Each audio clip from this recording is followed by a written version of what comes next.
Okay, we're gonna continue on. Next up is another heavyweight in this field, the Australian Steve McDonald. Welcome. Thank you very much. Great to see the room full. It's wonderful to be here. Thank you for coming. So I'm going to talk about some big picture stuff and about human consciousness, how it's changed through time and how psychedelics are impacting that change. We look back in history, we know that we have lived through many different paradigms as a species, and each one of those has had its own particular flavour, and it's brought different kinds of thinking and different motivations and different ways of being human. And I've put just a couple of examples up there of different paradigms that we've lived through, like the tribal, warlike, the modern paradigm, and the emerging postmodern paradigm, which is coming very quickly. And in a kind of fractal pattern, those same changes show up in our growth as individuals, from children through to adults. We pass through similar paradigm shifts, and at different ages and in different life conditions, the way that we think and behave can shift quite radically. And I guess what it is all about ultimately is who we are becoming, both as individuals and as a species. So I'm just going to show you a diagram which is drawn from some research done by an American professor of psychology called Clare W. Graves, who did his research back in the 1950s, but unfortunately he passed away before he published it, so almost no one knows about this research. And part of what I'm doing is travelling around and talking about it because it's a wonderful piece of work. So what I've got up here is a diagram of the human experience of change, and it's quite simplified, as you can see. It's not technical. The wavy green line represents the complexity of life conditions, okay? So think of it as like the background conditions in your life, both physical and psychological, all the things that are influencing your state of being. The smiley face, of course, is the person, and we're starting out on top of the line there, and that represents our coping capacity. So when we're sitting on the top of the line like that, we're able to cope with all of the challenges that life throws at us. And so life is fairly stable and not being disrupted. And of course, everybody likes to stay stable, don't they? But what happens is life conditions are continually trending towards greater complexity, and that's why the green line is waving up and down and also gradually moving up to the top right of the screen. So just by staying stable, we fall below the line, and what that means practically is that the complexity of challenges in life becomes more complex than we can cope with. And so we start to feel stress, and what that feels like is you wake up one morning and you just think, wow, something's not quite right. You know, I just don't feel right today, and I'm not even sure what it is, but I just know that I'm not feeling as happy as I was yesterday.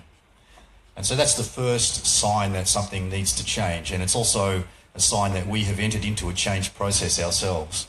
But for most people, we don't get educated about navigating change, and so for most people it's just a place of feeling like, you know, you don't really know what's wrong and you don't really know what to do. So the normal human response to that is we think back to a time when we can remember that things were okay, right? And so we think, well, maybe if I go back to living that way, then everything will be all right again. And what that does is it takes us further away from where we need to be. So we really need to get back on top of that green line there.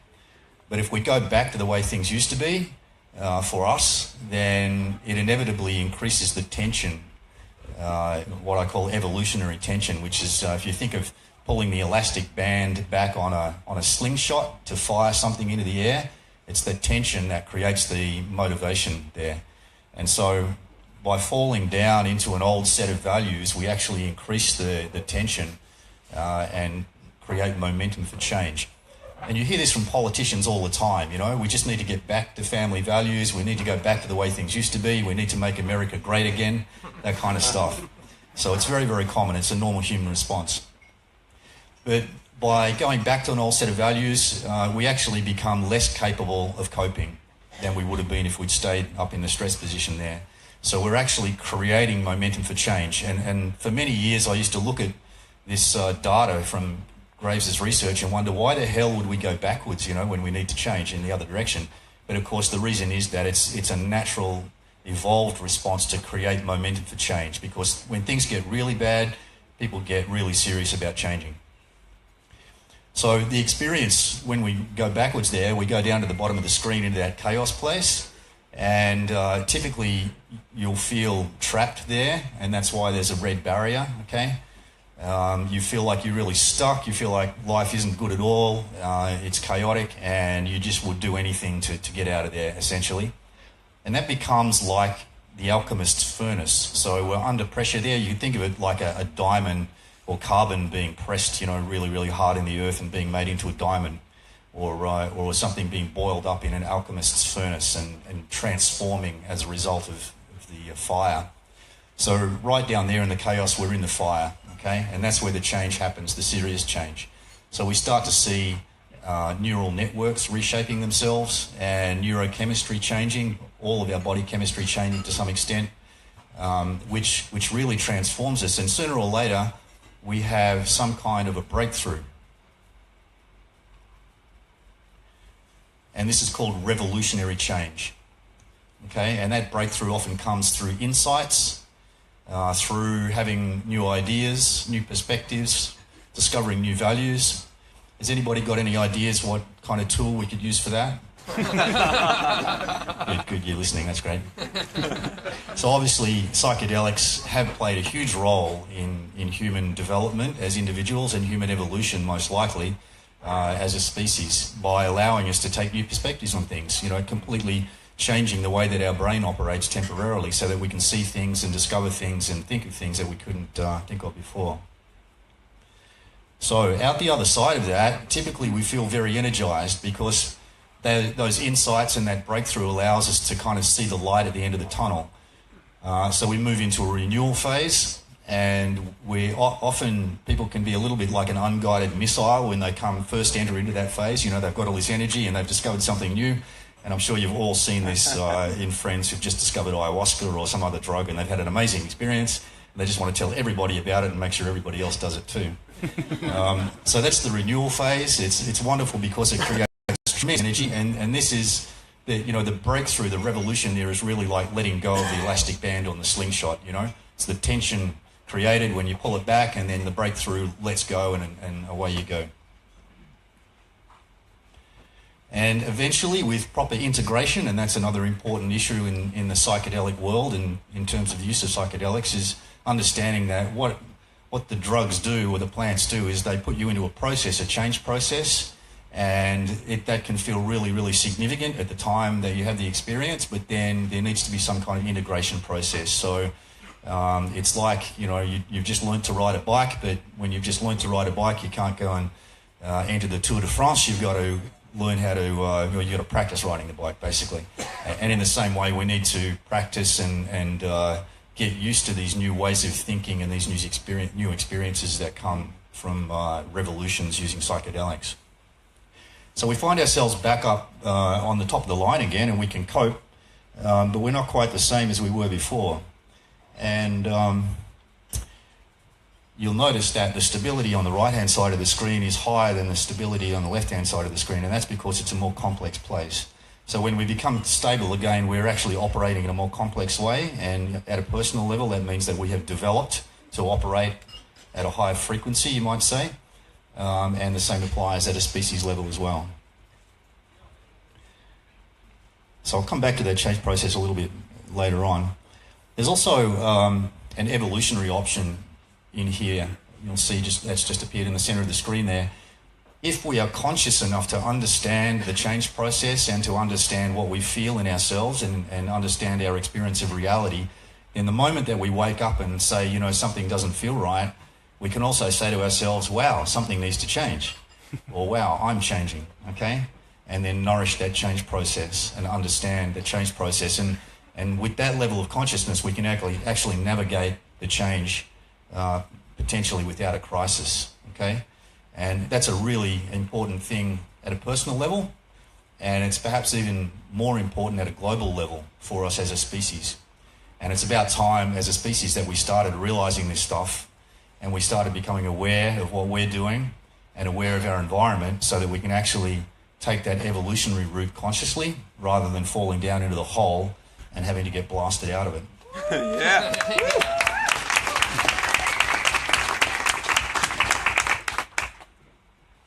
So this is another diagram from Claire Graves' research.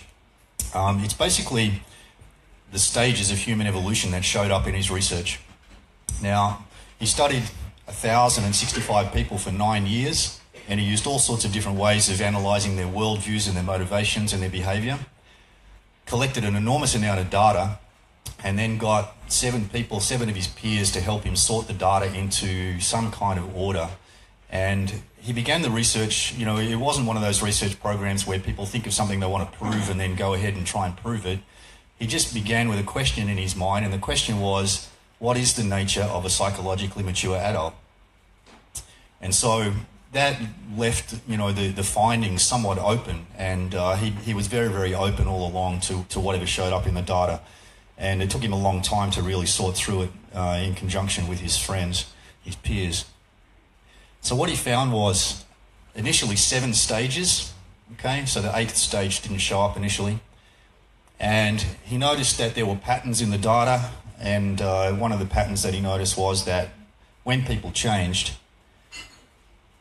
what they changed to was one of 2 options. It was either a left brain individually oriented way of being, which is represented by the odd numbers there, and the focus was an external focus, so it was the way of being was, how can I change the world to suit myself?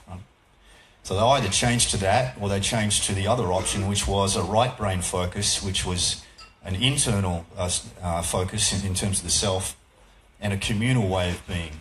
In other words, it was driven by the question, how can I change myself to fit with what the world needs, okay? And I'll quickly walk you through the stages. So, looking from a species level, the first stage was like a hunter-gatherer stage where life was very, very simple, okay? At that time in history, people didn't gather together in very large groups. They were basically focused on surviving, eating, staying safe, and those sorts of things. So he called that an automatic existence. And then from there, it swung to the communal side of this spiral here. And we entered into tribal life, where we started gathering together in groups of maybe up to 150 or so. And it was about that time in history where we saw an explosion of culture, of art, and those sorts of things.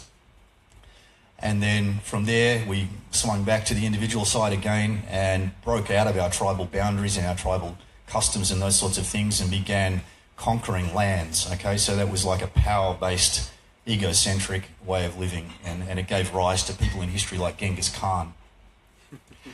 And as we go up the spiral here, I just want to point out, you'll see there's like a double helix pattern in the middle of it. So the grey line represents the complexity of life conditions. And we're starting out with very simple life conditions down the bottom. So there were no freeways or computers or anything in the hunter-gatherer time. And then as we spiral up, we're going to more complex life conditions up the spiral there. And the blue line is simply the human adaptation process. So those first 3 stages represented a kind of pre-rational way of living, where life was essentially about our instincts and our immediate urges and needs. And then between stage 3 and stage 4, we discovered agriculture, and that allowed us to come together in larger groups like towns and cities.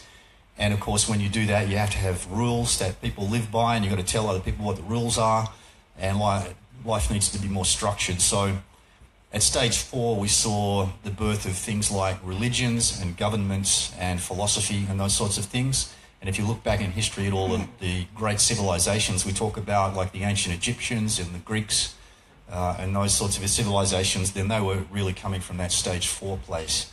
And all of our major religions were born during that time. And one of the characteristics of stage 4 is there's always a set of rules. It might not be religion, but it usually is. And you basically have 2 choices in life. You either do the right thing by following the rules, or you don't. And if you don't, there are consequences. And of course, you know, you're all familiar with what I'm talking about, I'm sure. So around about 300 years or so ago, roughly, there was another revolutionary change, and we saw the emergence of what we now know as the modern paradigm, which is our dominant global paradigm. So I'm talking about things like the scientific revolution, the industrial revolution, the European Enlightenment, those sorts of things, which brought a completely different way of thinking again. And in stage 5, it was really about being successful as an individual in life. And whereas stage 4 was very linear thinking because there was one set of rules and you had to follow the rules, in stage 5 it became multiplistic thinking where we could find better ways to live and maybe we could bend the rules sometimes. And so that's our dominant paradigm right now, of course. And what's happening in the world right at the moment is we've entered into that change process again, the smiley face slippery dip that I was talking about, and we're changing. Our dominant paradigm is changing to level 6, which Graves called relativistic, and I put postmodern there next to it as well, so to help you understand what that is. So we're in the process as a species of swinging back to the communal side of this spiral, of swinging back to an internal focus on how can we change ourselves to fit with what the world needs. And it's also a right brain focus. And you could call the left-hand side, so the even numbers here, a feminine theme, and the right-hand side, the odd numbers, a masculine theme as well, just as a generalization. So we're swinging back to a more feminine way of being human at the moment. And when Graves looked at his data, he found that the degree of change between stages 1 through 6 was pretty much the same in terms of the scope of change, the amount that we changed. But he found that the shift between 6 and 7 was like a quantum leap. It was this massive, massive shift in conscious capacity. And whereas stages 1 through 6 were quite entangled, in other words, even if you were at stage 6, you still had a lot of influence in your life from these other stages, from family issues and rule books to follow and work and those sorts of things. As I mentioned before, these patterns were fractal, so we could go back to stage 1 now and look at life as a small baby being equivalent to like hunter-gatherer life, where you're really just eating and sleeping and existing and not doing all that much more. You're not producing art or anything like that. And then tribal life equates to family life as a child and school years and those sorts of things. Stage 3 is kind of like when you become a teenager and go through puberty and you want to discover your power. You want to stop obeying the family rules and do whatever you want and just run around wild for a little while. And then sooner or later when you live like that, you reach the point where you realise that you're either going to die or end up in a lot of trouble if you keep living that way. So you need to knuckle down, think about the future and start following some rules. And that's stage 4. And then stage 5 equates to modern corporate life, essentially, where you're striving to be as successful as you can. And part of that process is thinking that you've got to work hard for a long time to be successful, and that's just a mindset from that particular stage 5. Okay. And stage 6, of course, is when you realise that you're burning out, living in corporate life, and you do the tree change or the sea change and go get serious and get green. So back to this big leap now. Stage 7 is something without precedent. So if we look back at human history, you can see there's been no big leap like that before. The only thing we could perhaps equate it to is when we first became human from whatever we were before that. So we're heading into an unprecedented change here as a species. And the time span of these different stages has got shorter and shorter through time because it is a function of the speed of our communication technology, okay? So whereas we spent probably hundreds, maybe a couple of 100,000 years as hunter-gatherers, we may well spend only 10 or 20 years in stage 6 as a species, all right? So we're in the shift now from 5 to 6. That's underway. I'm predicting rather a tipping point in next year in 2018 for that shift at a global level. And we can expect to see stage 7 perhaps becoming dominant within maybe 20, 30 years. So it's not very far away at all. So this big leap in consciousness is very, very relevant to us right now also. And stage 7 is a very integrated way of being, so it's a time when the left and right brain start to work together in a fairly equal way for the first time in history. It's a way of thinking that looks to understand systems of systems, okay? So not just systems, but systems of systems. And it's also the first time as humans that we start to literally see the fact that there are other levels of consciousness, okay? So where we actually look around ourselves and realise that, hey, people are living in different worlds, even though they're next door. They're not like me, you know, they have a very different view of life. And we start to be able to pick out these different perspectives and understand that people are living with different worldviews and understand that their life conditions shape them that way. And so we are on the verge of understanding as a species how to manage each other better and how to communicate with each other better and how to understand each other better by unwrapping this new perspective, this stage 7 integral perspective. In stage 8, Graves only had 6 people out of his 1,065 back in the 1950s who transformed to stage 8. He really didn't gather a lot of data on it, but he said it was a very global mindset, something along the lines of what the priest and philosopher Teilhard de Chardin described as a noosphere, where it's almost like the whole planet is developing a mind, and people see themselves as like a cell in the body of this global mind. And he said it was almost spiritual, quote, and very intuitive in the way that it operated. So that's a very quick and dirty rundown on Graves's take on human evolution. I'll stretch the time a couple of minutes if I can and just talk about the use of psychedelics throughout history, looking at this. So we don't have much written history or any written history from the earlier stages, of course, but what we do know is that there was an explosion of culture during stage 2, the tribal time. And if we look at cave paintings and that kind of stuff, we can see that people were drawing pictures of half human, half beast figures, and also particular lines which are very representative of what they call entoptic patterns, which are naturally produced by our optic system when we're in altered states. So we're pretty sure that these people were in altered states when they were making their art back at that time. And of course we know that they could have been collecting mushrooms and other psychoactive plants back then. And we also know that a lot of people who live in tribal conditions in today's world are using psychoactive plants. So it's pretty safe to say that right throughout history humans have been experimenting with psychoactive substances. Now on the left-hand side of the spiral, even numbers, because it's an internal focus and a feminine focus, we're more likely to use drugs that are going to take us deep inside ourselves to explore our inner worlds and also to help us connect with each other, okay? And on the right-hand side of the spiral, because they're masculine themes, the odd numbers rather, we're more likely to take drugs that are going to help us change the world, okay, and be active and take action. So you could see that it's quite likely that on the right-hand side at those stages, people are going to favour things like stimulants and other drugs which are useful for when you're being active in the world. Maybe drugs that will help you see better when you're hunting, or drugs that will help you know where to go hunting and that kind of stuff. And certainly we know, for example, in the corporate world, cocaine is very popular as a stimulant, and in the postmodern world, MDMA is very popular, right? And of course, up towards the top of the spiral, you know, we're starting now to experiment with nootropics. So people are looking very specifically at how human consciousness can be changed very selectively with drugs. You know, it's one of the more leading edge areas of research at the moment. All right, I'm just about out of time, and I just want to finish up with a little bit of talk about the big shift that we've just entered into as a species.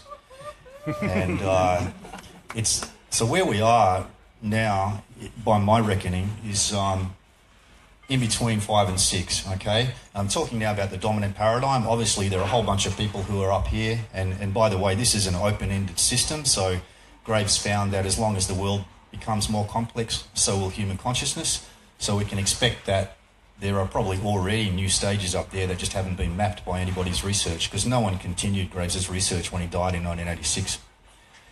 But just to look generally as a species and look at the systems and thinking that are dominant globally, we can see that we're shifting from stage 5, which is collapsing before our very eyes, and we're seeing stage 6 rise. And at the same time, because of the compression of these stages in time due to our rapid communication, these stages up here are already rising as well. So there's a certain element of this, what Graves called second tier consciousness, present on the planet, No one really knows exactly what the numbers are or the percentage of our species that are thinking that way, but they are out there.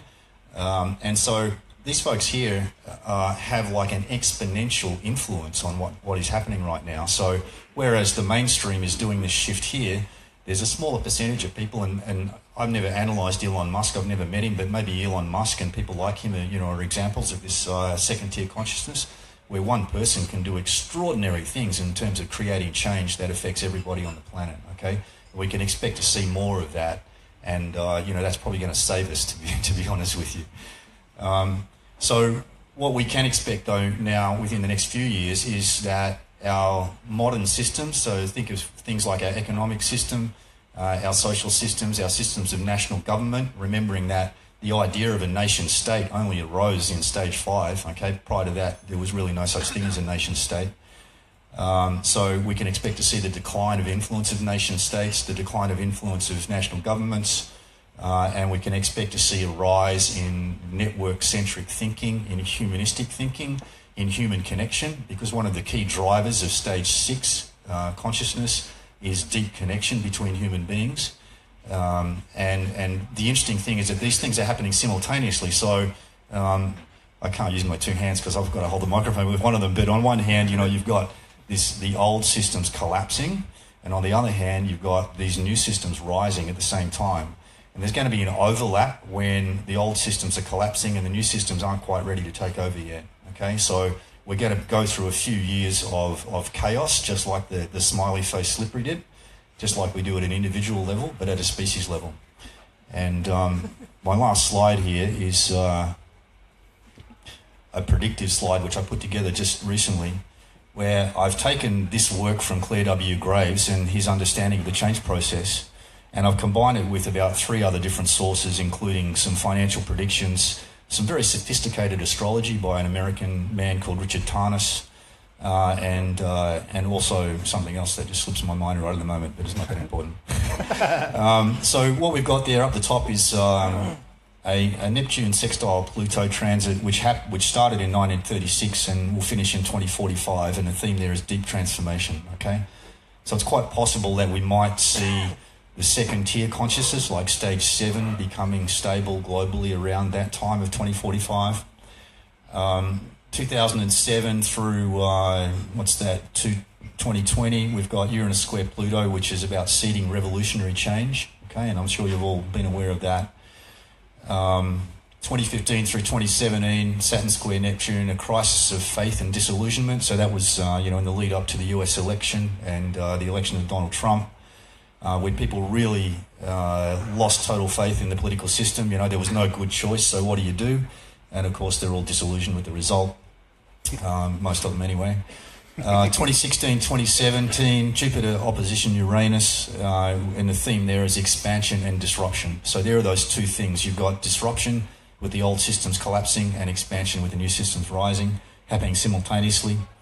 And then also Saturn trine Uranus, which brings conservatism, and we're seeing a lot of that in global politics right at the moment, and also crisis and collapse, okay? And it's looking like 2018 is going to be a hot spot, and perhaps even beginning late this year, like December, thereabouts, where we may see a global financial crisis, and when that comes, it is coming, it's just a matter of exactly when it's going to tip over. It's going to be the biggest loss of value ever experienced on the planet in terms of the financial crash. A lot of you probably know that we have new financial systems rising very quickly as well in cryptocurrency, and I'm also tipping that that's going to be a new global financial system after the big collapse. And then Saturn conjunct Pluto down the bottom there, which is really about facing the shadow, okay, and also rebuilding after collapse. So the collapse that's coming is going to be a big in your face for a lot of people in the world and a lot of countries in the world and a lot of leaders who are going to have to look at what they've been doing. They're going to have to look at the systems they've been abiding by, and they're going to have to look at their thinking and realise that things need to change. That it's really facing the shadow big time, and I'm sure many of you have done that on a personal level in your various journeys, so you know what I'm talking about. So I just want to finish by saying that one of the things that we're working on, the three of us and a bunch of other peers of ours, is standing up a global network, which we hope to base on the blockchain technology, to connect together early adopters of the new paradigms. And we want to do that so that we can have a global conversation as a species that happens beyond relying on any government or the United Nations or any other structure that exists at the moment, and so that we can coordinate ourselves, our actions and our resources globally to smooth this transition as evolutionary change. So that with an understanding of human nature, an understanding of where we're going from to, and an understanding of the change process, then it is possible to actually make this change a lot smoother than it could be otherwise. And the reason we're in Iceland is because we think you guys are setting an example, and we think that this could be a good place to have a base to work from amongst a few bases around the planet. So thank you very much.